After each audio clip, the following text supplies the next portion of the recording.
Paramendoni familja për 9 muaj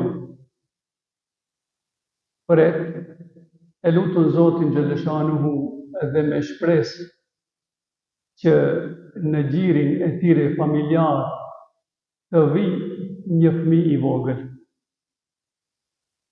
Në momentin që lind fëmiu, nana e merr në dorë, babai e shiqon, e të gjithë antarët e familjes gëzohen, nga se në gjirin e tyre u ka ardhur një antar i ri.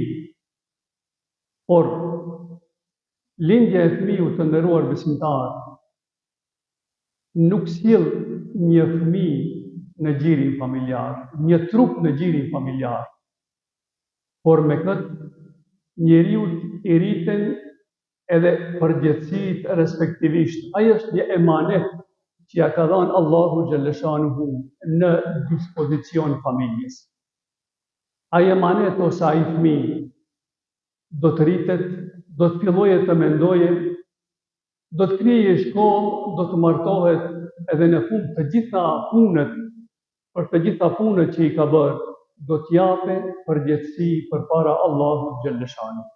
Kjo nuk është vetëm një ngjarje e madhe familjare, por është një përgjegjësi që prindrit prej atij momenti që lind fëmiu duhet kuptojnë se edhe një përgjegjësi i shtohet asaj familje.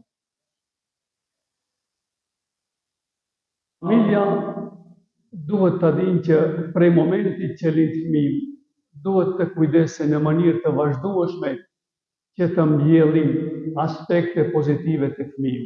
Të nderuar besimtarë, psikologët thuan që deri në moshën 7 vjeçare, 70% e mendimeve, sjelljeve morali fëmijë i fitojnë në këtë moshë.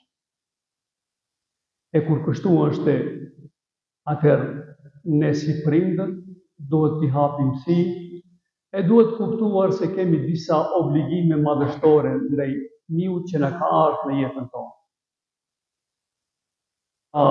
Me rastin e lindjes së fëmiut, Islami ka caktuar disa obligime apo disa sunete të ndryshe që prindrit t'i krijejnë ndaj fëmiut të tyre.